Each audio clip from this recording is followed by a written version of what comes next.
This meeting is being recorded. Dios les bendiga, amados hermanos. Esta es la clase 6. Va a ser sobre la declaración de Barmen, que evidentemente es la declaración de los teólogos que se oponen al régimen de Hitler en el 1934. Técnicamente, esta clase la habíamos dado con el grupo de estudiantes. Se nos perdió por algún error técnico y estamos grabándola porque es muy importante para que ustedes la puedan ver. Así es que vamos a comenzar. Vamos aquí a poner nuestro PowerPoint.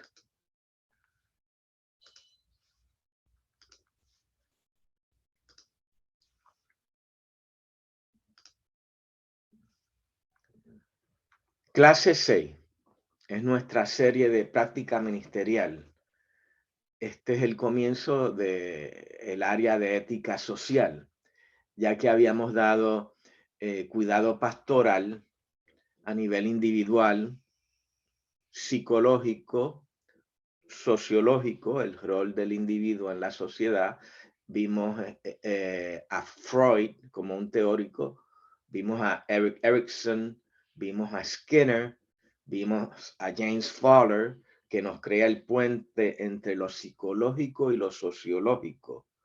Y ahora vamos a entrar directamente en materia de ética social. El punto de referencia antes de entrar en la declaración de Barmen es precisamente la reforma. Da la casualidad que el 31 de este mes celebramos la reforma. ¿De qué es que hacemos memoria? De la protesta de un monje, Martín Lutero, el cual escribe 95 tesis y las clava en la puerta de la catedral de Wittenberg, en Alemania, confrontando al papado, confrontando el totalitarismo papal, el control de toda la sociedad, de lo político, de lo religioso, del pensamiento y las creencias del pueblo, de la creación intelectual. Todo se controló desde el papado. El papado tenía los doctores del papado que creaban el conocimiento y eran doctores en teología principalmente, abogados. Las tres ramas principales de esa edad, la edad media como la consideramos, las tres ramas de estudio eran la teología. La teología era la madre de todo el conocimiento. Era en la pirámide, esa que viene desde el Papa hacia el mundo entero, pues la teología lo cubría todo. Se estudiaba el derecho, se estudiaba medicina, y esas eran las carreras principales. La producción intelectual era evaluada y era regida por los teólogos. Si usted no creía conforme al Papa y se consideraba que sus creencias cuestionaban la creencia papal, pues iba a recibir una censura. Iba a ser censurado. Más o menos del año 1100 en adelante se crea el Tribunal de la Santa Inquisición. Iba a recibir una censura, y si usted no cambiaba o continuaba con ese esfuerzo de promover ese conocimiento que se consideraba amenazante al papado y a el conocimiento escolástico que los doctores de la iglesia habían creado, pues usted podía se le podían formular cargos y cargos de sedición, de querer tumbar y destruir el régimen papal, que era el régimen de Dios. ¿Por qué? Porque el Papa alegaba que él era el vicario de Cristo en la tierra, él era el representante de Cristo, él era el que manejaba vida y propiedad. Él pasó a ser la autoridad más alta dentro de ese sistema de vasallaje feudal, donde el rey, la monarquía, regía, pero los reyes tenían que estar bajo el papa. Y los reyes católicos, como se les conocían, estaban todos bajo el papado. Y si alguien hacía algo que amenazaba esa estructura, que se le conocía como la estructura del césaropapado, el papa era César y era papa, era líder secular y era líder religioso.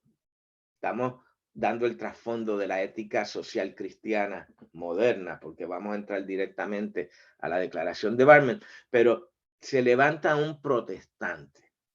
Por eso los evangélicos somos conocidos como protestantes. Protestó y cuestionó todo el régimen de su época, Martín Lutero. Y de ahí viene la involución, la revolución interna de todo el sistema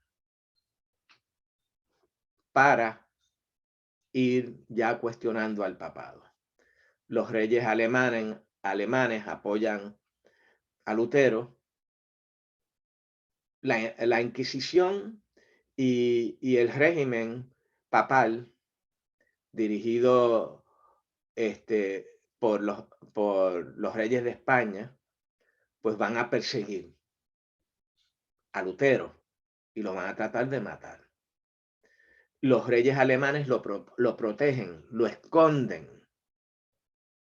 Y ahí empieza la lucha y la desintegración de ese sistema que luego de toda su destrucción, que comienza en el 1506, cuando se puso las 95 tesis en la catedral de Wittenberg, todo ese sistema comienza a caer. Está la guerra entre católicos y protestantes, la guerra de los 100 días. Luego viene el Concilio de Trento.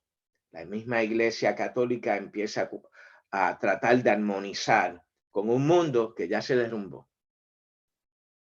¿Por qué? Porque los reyes descubrieron que podían ser fieles a Dios siguiendo la Biblia y cultivando la fe en sus iglesias protestantes, al margen del Papa. Así es que, y de ahí surge el mundo de hoy, la reforma, la ilustración y la modernidad. En el siglo XX, vamos a entrar a la época de Hitler. Aquí esta imagen lo que muestra es que la iglesia pues está en un lugar privado, adorando a Dios, sirviendo a Dios como iglesia, pero tenemos que salir al mundo. Esa es esta apertura. Y esas escaleras son las diferentes áreas del mundo, como sería la escuela donde llevamos los niños. Tenemos que relacionarnos con la escuela, la educación, el gobierno, la actividad política, todo está ahí en esas escaleras. Y estamos llamados a salir al mundo. Tenemos una palabra de Dios que darle al mundo, a todos esos niveles de actividad humana. Y somos responsables delante de Dios de mantener nuestra fe y llevar la fe a los demás. No es tan solo para nosotros, por eso tenemos que salir de las cuatro paredes y llegar al mundo y comunicar la verdad de Cristo.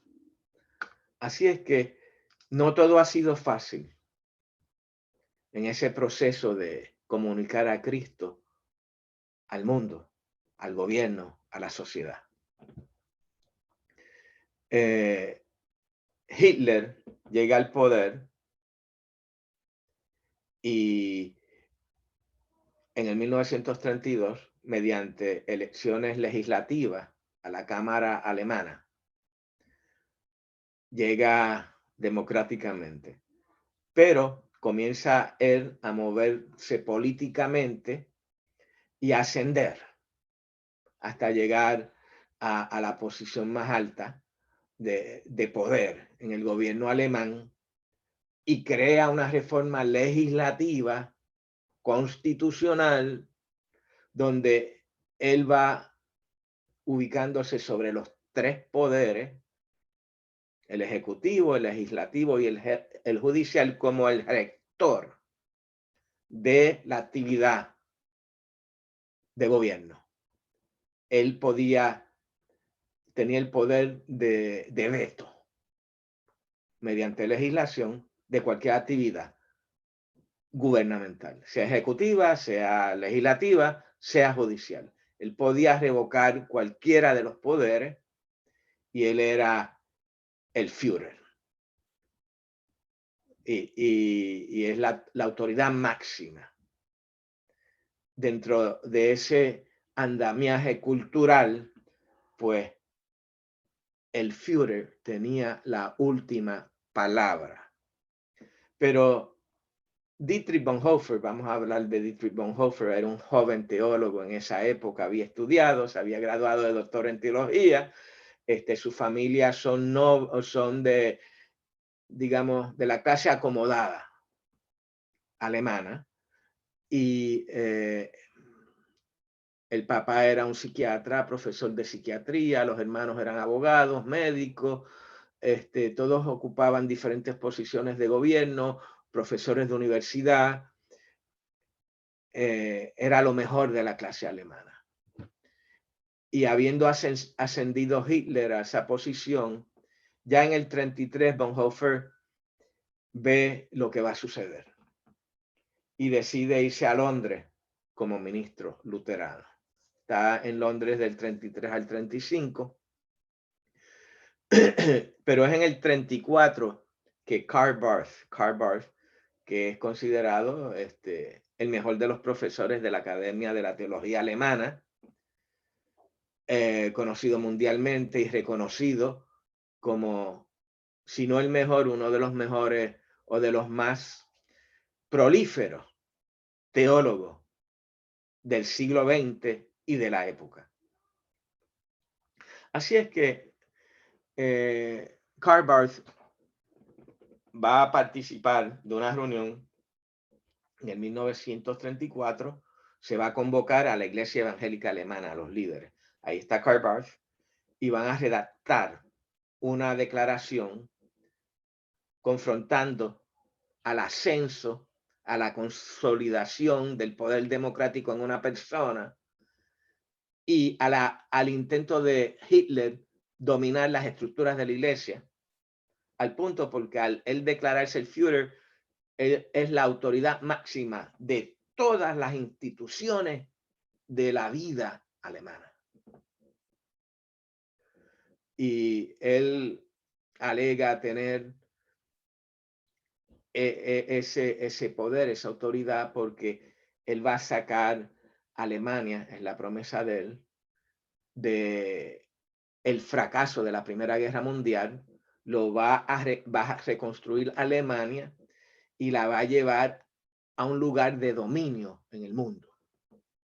El ideal político se mezcló con su ideal y su ideología racial, de que la raza alemana era la raza superior ariana y que la cultura alemana era excepcional, era la más alta y la más prolífera de todos los tiempos de la humanidad.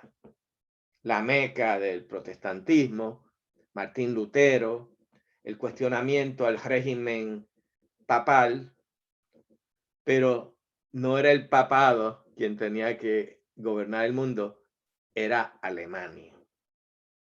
Y ahí viene, con esa visión de superioridad y de dominio, viene Hitler a cambiar todo el pueblo alemán, a reconstruirlo, a concentrar todo en la industrialización y en la creación de maquinarias de guerra, adiestramiento militar y convertir a Alemania en un poder militar, restaurar su ejército que estaba limitado por las disposiciones de paz que firmaron ellos en la Primera Guerra Mundial, porque perdieron la guerra.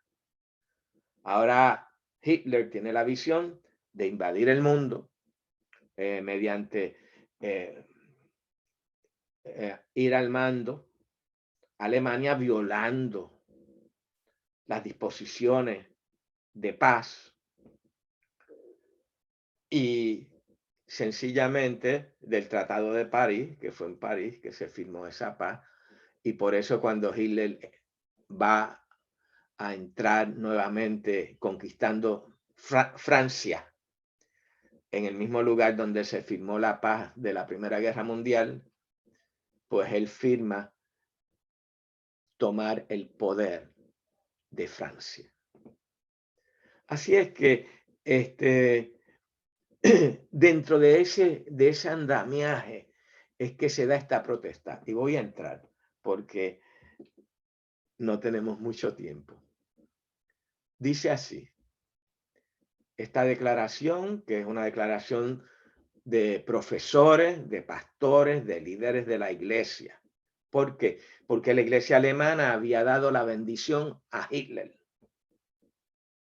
Hitler quería el manto religioso, porque Alemania se distingue por ser la meca del protestantismo y además que él alega ser la autoridad máxima de toda la vida política, cultural, toda la actividad humana.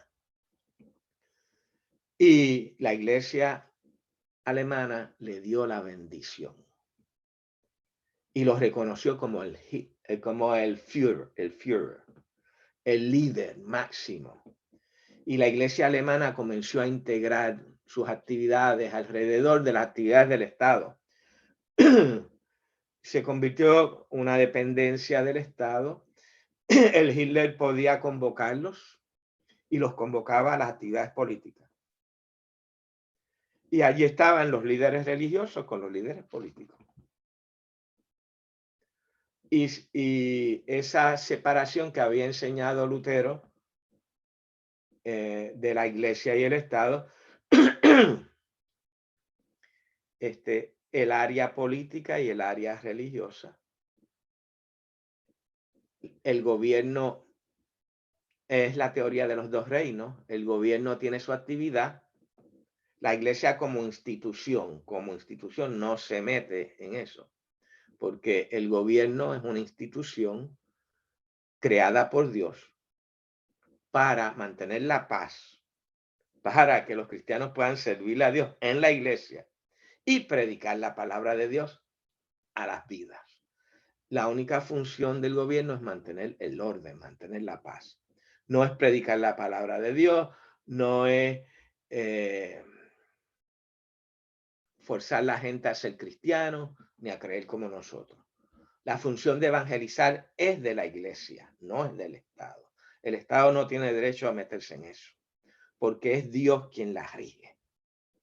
La autoridad máxima de la iglesia es Dios, por eso hay dos reinos.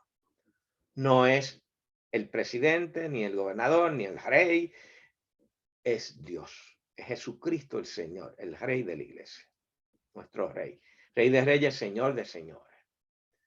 La iglesia, el gobierno pues tiene una función y la iglesia respeta eso y oramos por el gobierno, Romanos capítulo 13, y como ciudadanos participamos de la actividad política. La iglesia no debe meterse en los ámbitos políticos. El cristiano sí, como cristiano, no como representante de la iglesia, como individuo. Y no deben usar su poder religioso para imponer sus ideas políticas. Esa es la ética cristiana, protestante, de Martín Lutero. Eso fue lo que heredamos. Eso es lo que se incorporó en nuestra Constitución de los Estados Unidos, siendo un poder liberal. que no reconocemos la monarquía, pero reconocemos la actividad religiosa, la libre y soberana existencia de la fe. Y que es la libertad de religión y el gobierno tiene su función definida por la Constitución de los Estados Unidos. Y se establece esa libertad, esa separación institucional que hay que respetar y que hay que mantener. Algunos dicen que fue Jefferson con una carta que escribió y que no hay tal separación. No fue Jefferson. Jefferson escribe de lo que son las ideas de esa época. Es la teoría de los dos reinos de Martín Lutero a la luz de la Reforma y del cuestionamiento del dominio papal.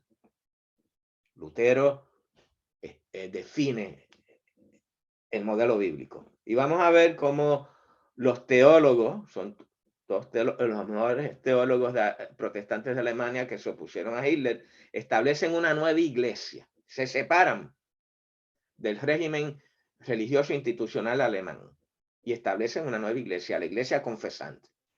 Y van a hablar en contra de la iglesia institucional haber aceptado el dominio de Hitler sobre ella. Y aún creando en el catolicismo papal, pues las iglesias guardaban los récords de nacimiento, era el registro nacional. La iglesia se convertía como un departamento del Estado y llevaban muchos récords del Estado. Al establecerse un gobierno liberal, pues hay que crear un departamento de récords aparte de la iglesia, porque ya la iglesia no va a estar llevando actividad de asuntos públicos del gobierno.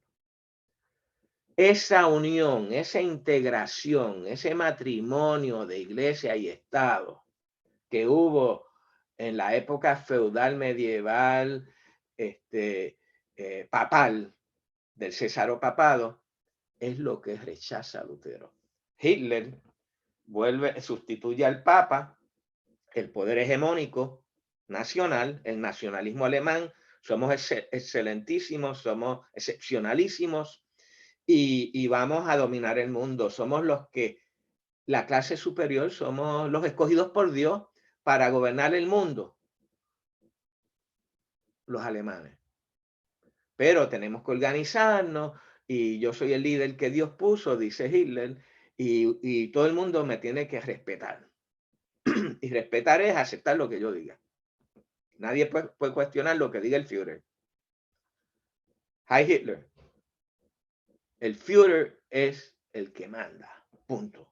Puesto por Dios y puesto por el pueblo, que él mismo se deifica y se institucionaliza como individuo. El dictador, el nuevo dictador, el fascista, el fascismo, el dominio de los tres poderes, apoyado y bendecido por la iglesia. Eso es lo que se rechaza. Vamos a leer.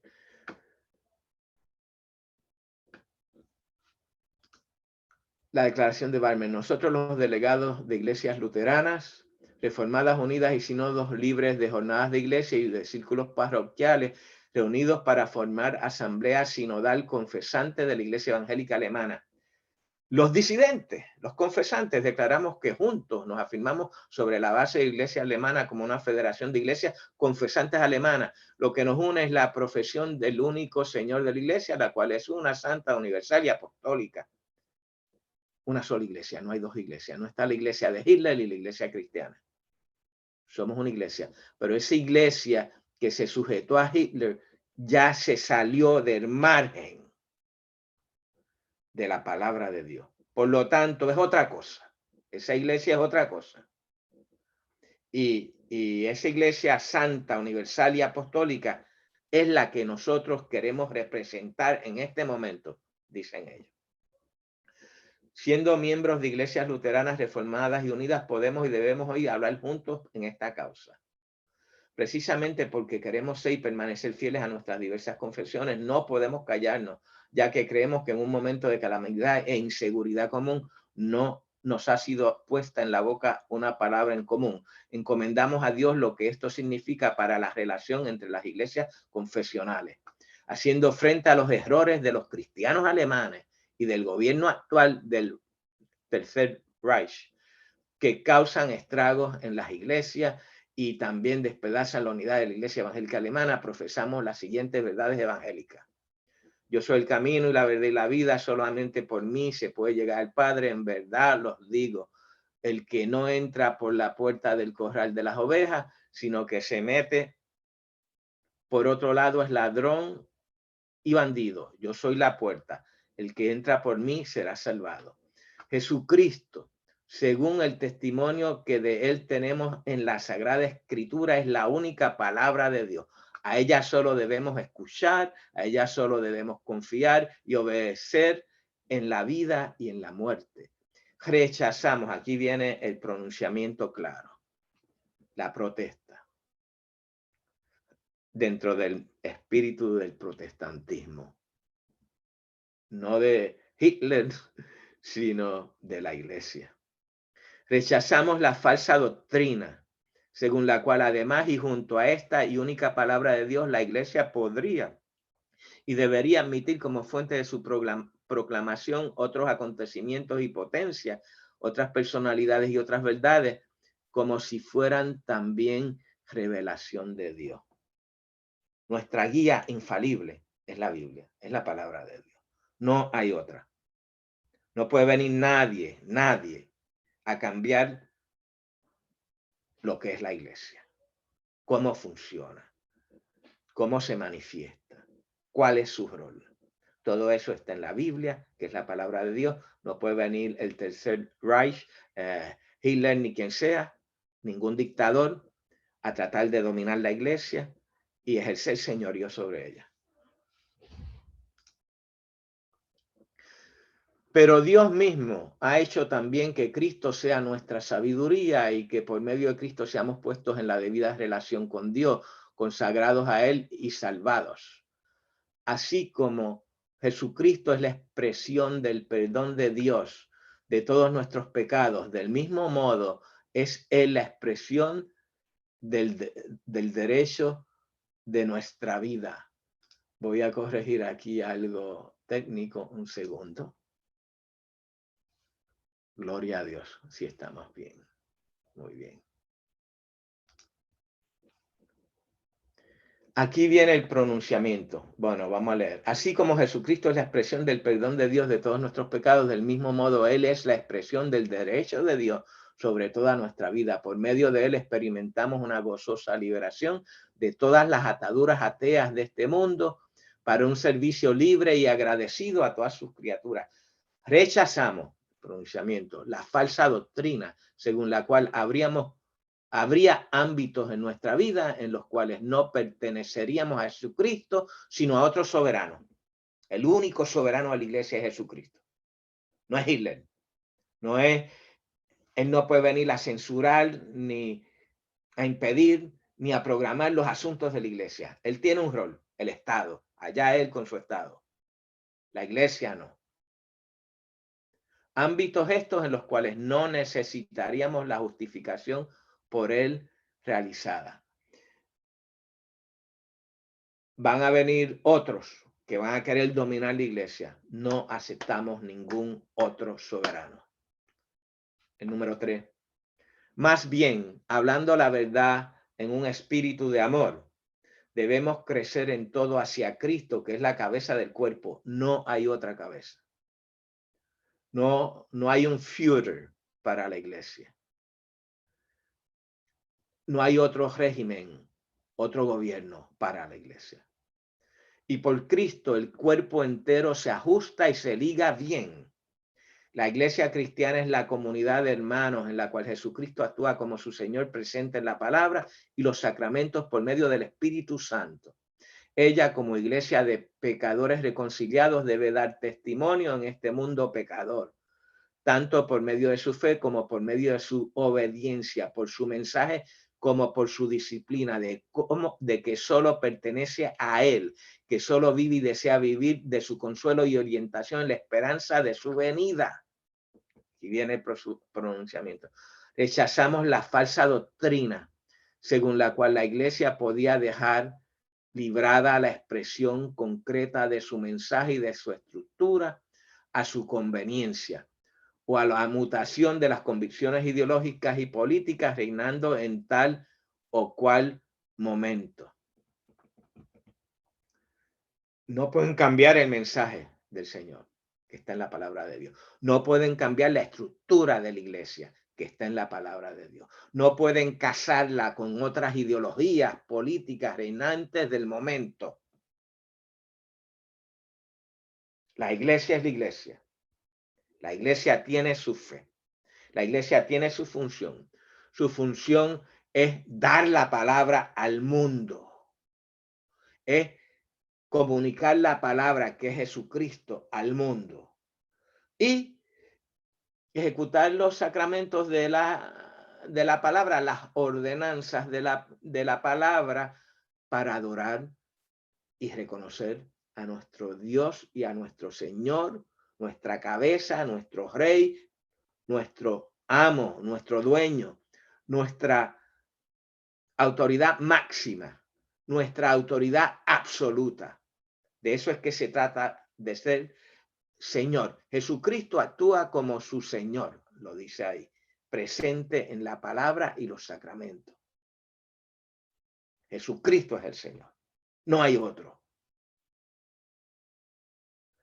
Ni el Papa, ni Hitler. Nadie puede venir a cambiar el mensaje ni la estructura de la iglesia por convicciones ideológicas o políticas del momento. Como ustedes saben, entre los paganos los jefes gobiernan con tiranía a sus súbditos y los grandes hacen sentir su autoridad sobre ellos. Pero entre ustedes no debe ser así. Y esto es muy importante porque gran parte del protestantismo se debió al papado y a sus obispos. Obispos que eran dominados por un régimen ajeno a la palabra de Dios, como lo fue el cesaro-papado.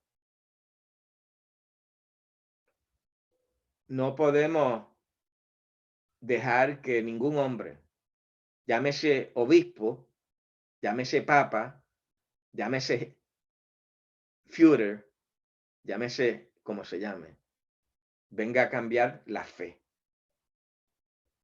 el funcionamiento de la iglesia, el propósito de la iglesia, y venga a controlarla para sus propios propósitos y su propia ideología. No podemos.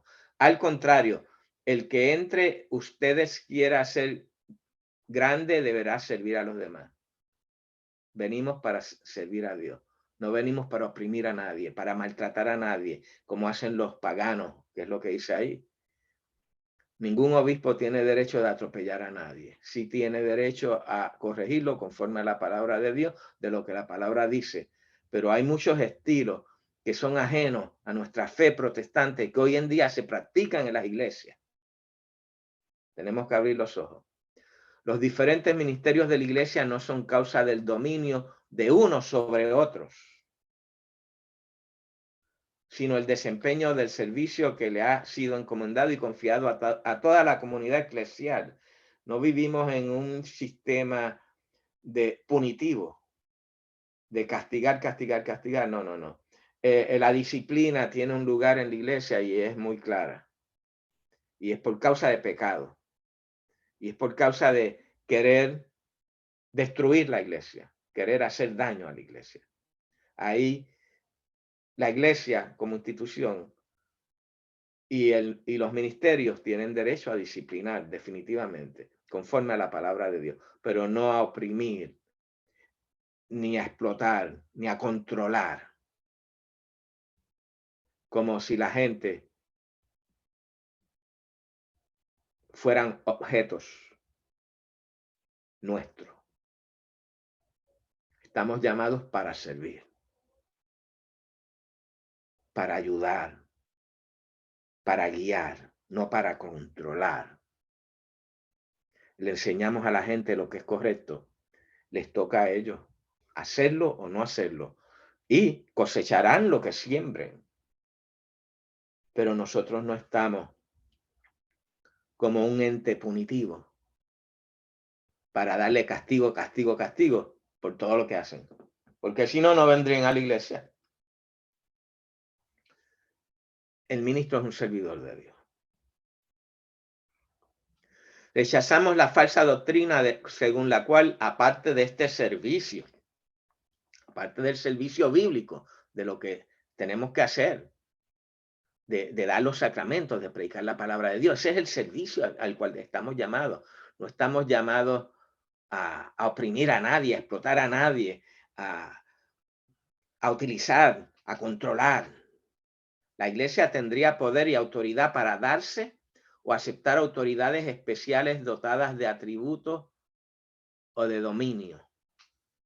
Rechazamos la falsa doctrina según la cual, aparte de este servicio, la iglesia tendría poder y autoridad para darse o aceptar autoridades especiales dotadas de atributos y de dominio.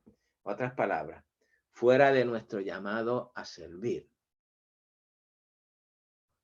Cualquier intento, poder o autoridad, llámese como se llame, especial, lo que sea, con atributos de control y dominio, no es de Dios. No es de Dios. ¿Por qué? Porque los ministros estamos llamados para educar, no para decirte, tú vas a votar por este partido porque ese es mi partido, o tú vas a votar por este otro partido porque no, porque la Biblia dice que este partido es mejor que el otro. Aquí esta gente tuvo que separarse de la iglesia que se unió a un líder político que se endiosó y controló todo. Ellos están cuestionando precisamente eso. Y si analizamos el protestantismo, es una protesta, por eso nos llamamos protestantes, porque protestamos contra el dominio papal. Ok, se acabó el papado, ahora vamos a protestar contra todo dominio similar al papa. Es lo mismo, aunque le pongan otro nombre, Führer, o obispo, o apóstol, y lo controlan todo. No importa el nombre. La iglesia no está llamada para controlar ni dominar. La iglesia está llamada para servir. La iglesia no es un poder impositivo de Dios en la tierra para castigar a los que no obedecen a Dios. No. La iglesia es un vehículo de comunicación de las verdades de Cristo para que la gente voluntariamente escuchen, conscientemente, inteligentemente, sean redarguidos por el Espíritu Santo y voluntariamente acepten las verdades de Dios, no por imposición, no por un poder militar, no porque si no crees como creemos nosotros, te enviamos para el calabozo y allí te enviamos a la cámara de gas. Y todos los que no crean como nosotros, ahí los mataron a todos, no fue tan solo a los protestantes. Estos hermanos protestantes, muchos de ellos van a dar sus vidas, incluyendo a Dietrich Bonhoeffer, oponiéndose al régimen de Hitler. Les va a costar la vida. Hombres cristianos, hombres y mujeres cristianos, hijos de Dios, dieron su vida. Pero de ahí vino el exterminio judío. ¿Por qué? Porque el alemán se cree lo máximo. Entonces, reciben ese manto de Dios, de la iglesia. Entonces, empiezan los teólogos. No, Israel no es el Israel de Dios. El Israel de Dios es el pueblo alemán. Somos los escogidos de Dios. Somos los excepcionalísimos. Y porque somos escogidos por Dios para dominar el mundo. Falso, falso, falso. Falsa doctrina. Orgullo. Plenipotenciario. De dominio. De dictatorial. Y de castigo. Punitivo por medio de la fuerza. Eso no es cristianismo. Nosotros estamos llamados a predicar y que la gente voluntariamente vengan a los caminos del Señor. Reverencia a Dios, respeten al emperador. Vamos a analizar eso, dicen ellos aquí en 1 Pedro 2:17. La escritura nos dice que de acuerdo al mandato divino, el Estado tiene el deber de preocuparse conforme al mejor saber y entender humano y aún con amenaza y aplicación de la fuerza por el derecho y la paz en este mundo todavía no redimido, en el que también se encuentra la iglesia. Romanos 13. El juzgador, el hombre de gobierno tiene la espada para repeler cualquier reacción violenta en un mundo caído. Sí, existe la violencia. La función del Estado no es atacar, ni dominar, ni controlar, ni ser el dictador. La función del Estado es mantener la paz. Aquellos que violentan la paz son parados por el Estado. Es una actitud defensiva, creando un ambiente de paz para que la iglesia pueda moverse por el mundo y en el país y predicar, punto. Que cada gobierno nacional tiene su responsabilidad de mantener la paz para que la iglesia en esa nación pueda predicar, punto. No es un poder guerrerista, armamentista, de dominio sobre el mundo. Esa espada no quiere decir eso. La iglesia reconoce con gratitud y respeto a Dios el beneficio de estas instituciones suyas. Rememora el reino de Dios, el mandamiento y la justicia de Dios, y de este modo la responsabilidad de los gobernantes y de los gobernados. Responsabilidad de mantener el orden, tanto el gobierno como nosotros los gobernados. Confía y obedece la fuerza de la palabra por medio de la cual Dios sostiene todas las cosas. Ahora, hay algo falso. Y ahí ellos lo van a levantar. Rechazamos la falsa doctrina según la cual el Estado, por encima de su competencia específica, podría llegar a ser el orden único y totalitario, total, para la vida humana y por lo tanto pretender cumplir la misión de la iglesia. La iglesia no puede darle bendición a ningún poder totalitario. Punto. La iglesia no le va a dar bendición al líder fascista ni al líder comunista, ni a la dictadura de la élite hitleriana, ni la dictadura del proletariado. La iglesia no va a favorecer la violencia, la imposición, el dominio por la fuerza. La iglesia no va a favorecer eso. La iglesia respeta el derecho de los pueblos a defenderse. Sí, está la espada para defenderse, no está la espada para dominar, ni controlar, ni a ningún estado, ni mucho menos al mundo. Rechazamos la falsa doctrina sin la cual el Estado, por encima de competencia específica, podría llegar el único orden totalitario. Se rechaza el totalitarismo, sea fascista o sea comunista, o llámele como le llame. Rechazamos la falsa doctrina según la cual la Iglesia, por encima de su mandato especial, pudiera y debiera apropiarse de la modalidad de las tareas específicas y la dignidad del Estado y convertirse así ella misma en un órgano estatal. Lo que está resumiendo lo que está pasando en Alemania.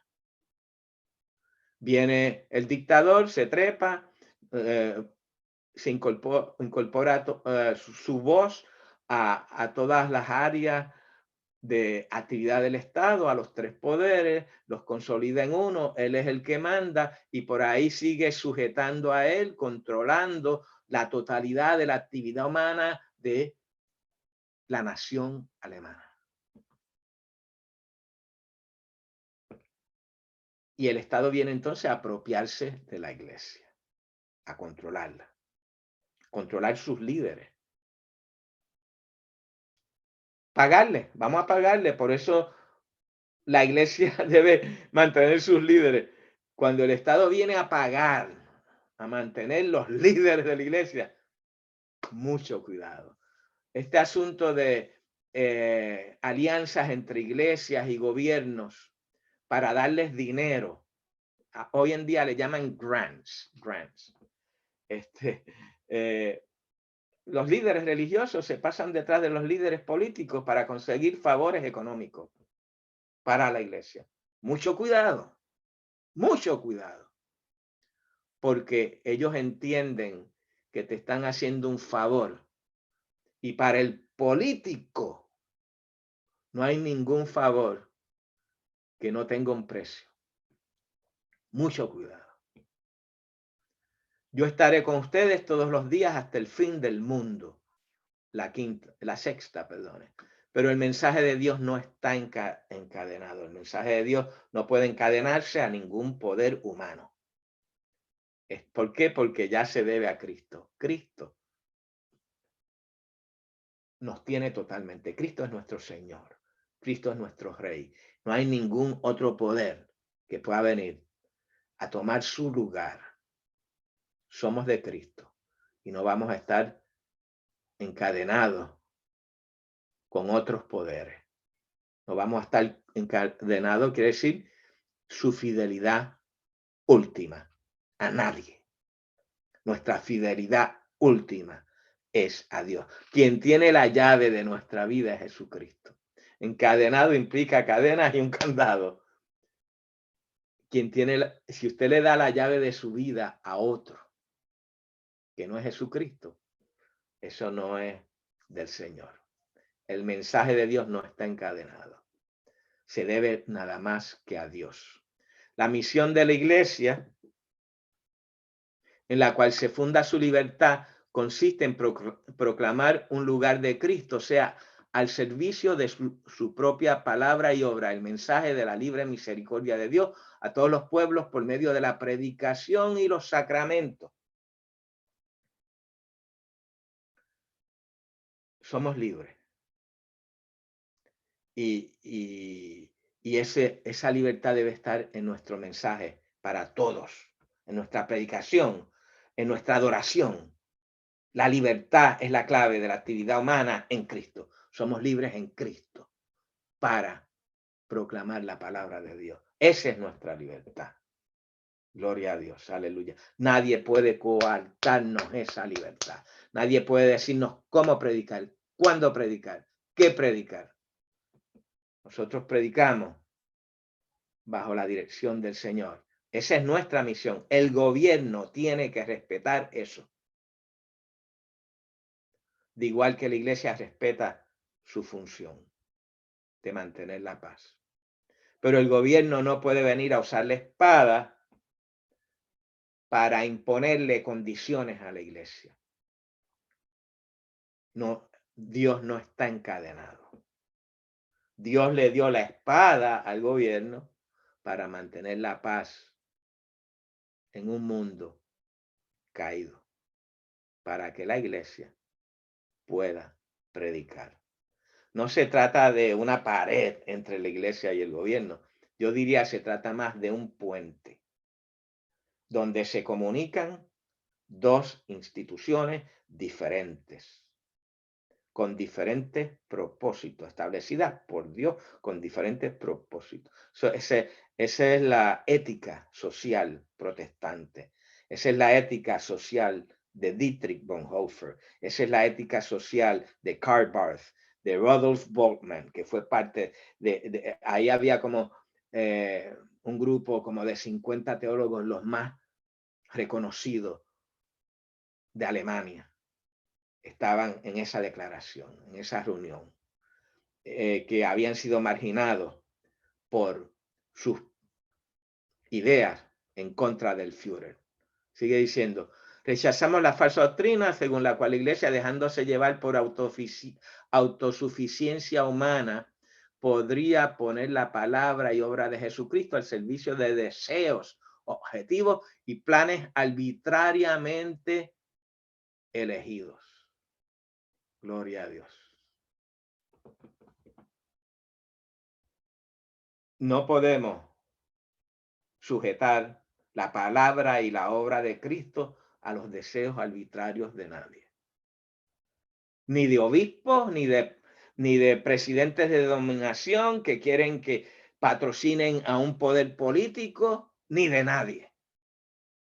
Nosotros nos dejamos dirigir por la palabra y por la revelación del Espíritu Santo a nuestras vidas.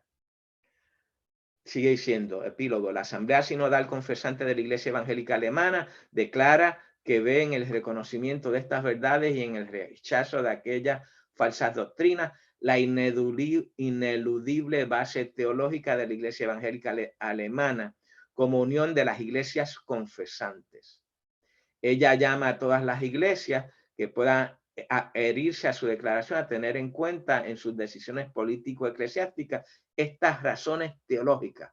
Ruega a todos los que son afectados que regresen a la unidad de la fe, del amor y de la esperanza.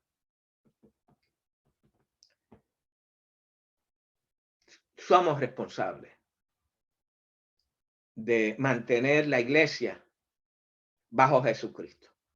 Los líderes, el obispado, los líderes de denominaciones. No vamos a aceptar que otros intereses políticos de cualquier índole, humano, estatales, rijan la vida de la iglesia. No vamos a aliarnos con el Estado en sus ideas y proposiciones y visión. No. Nosotros estamos con Cristo. Nos comunicamos, Él nos da la visión, Él nos da la palabra, Él nos da la revelación. Él es quien nos guía, no ningún gobernante, no ningún líder político, no ningún líder de un partido político. Nos comunicamos, hay un puente, no hay una separación total, coexistimos. Hablamos, nos comunicamos, nos respetamos, nos apoyamos.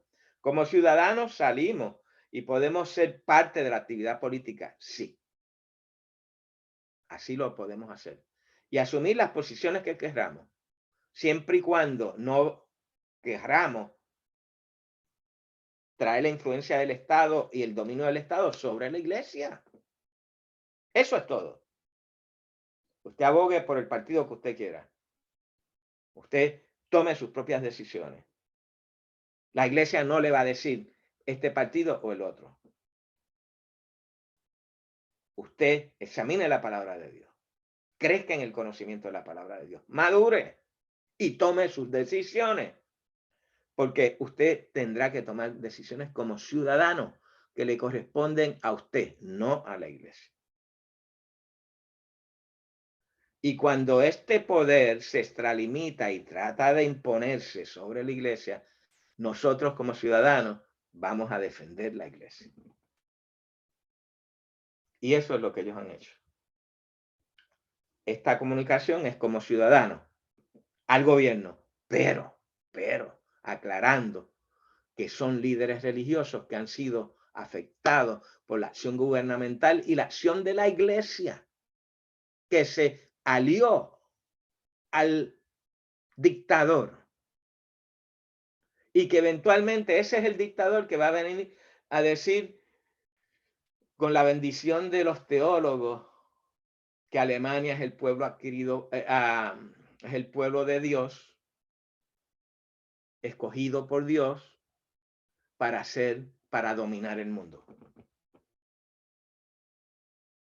Y de igual forma que llegaron los católicos con la cruz a conquistar, a destruir todo y establecer su gobierno y llevarse todo el oro de América con la cruz. De la misma forma, los protestantes, bajo el nombre del liderazgo de Hitler, atacaron las naciones de la tierra, conspiraron para controlar el mundo en el nombre de su ideología fascista, justificados por la teología alemana protestante. El cesaropapado representa un ejemplo del fracaso de las instituciones católicas romanas, que permitieron que ellos se convirtieran en dictadores totalitarios del mundo. El nazismo es una criatura que nace y se forma en el Estado alemán, originario del protestantismo, meca del protestantismo del mundo. Y la iglesia que protestó contra el Papa ahora bendice a Hitler. Sube Hitler y controla en su proyecto de dominio. Este es el ejemplo histórico. Si el ejemplo del cesaropapado fue el ejemplo del fracaso católico romano, este es el ejemplo del fracaso protestante. Claro, la fe no fracasó, porque estos hombres y mujeres que protestaron contra Hitler en el nombre de Cristo, dando sus vidas y siendo encarcelados. Vamos a estudiar luego la historia de Dietrich Bonhoeffer como un ejemplo. Dieron sus vidas. Y así la debemos dar nosotros. Y tenemos que tener bien claro lo que representa la reforma protestante. Y no permitir que en estos tiempos modernos está de moda aliar el cristianismo a proyectos políticos de violencia, tanto de parte del marxismo como de parte del fascismo. Entre los pueblos pobres, pues, se patrocina la revolución violenta para obtener, y se ha adoptado el marxismo y se han establecido dictaduras en el nombre del marxismo. El fascismo, el ejemplo más claro es Alemania, es Hitler, pero hay otros proyectos como ese que nacen de esa experiencia, como hay otros proyectos que nacieron del marxismo, de la Unión Soviética, de China. Y lo que sucede es que está de moda ese tipo de cosas. Y entonces mezclar la religión con proyectos políticos totalitarios. Y ahí es que tenemos que tener mucho cuidado como cristianos. Yo espero que esto les haya servido de algo, esta conferencia, y vamos a seguir, porque vamos a entrar en diferentes teologías que han tenido un impacto social y sencillamente nuestra función es educarlos, formarlos, y esto estoy explicando lo que fue una experiencia histórica que está claramente narrada en estos postulados. Y yo tengo que explicarle su significado y vamos a ir analizando su trascendencia. Metí lo del marxismo y el comunismo porque fue una pregunta que me hicieron. Si lo que aplica al fascismo también aplica al marxismo y al comunismo, aplica a cualquier tipo de proyecto político que quiera venir a dominar la iglesia para su ideología. Así es que Dios les bendiga y nos veremos en nuestra próxima clase. Bendiciones.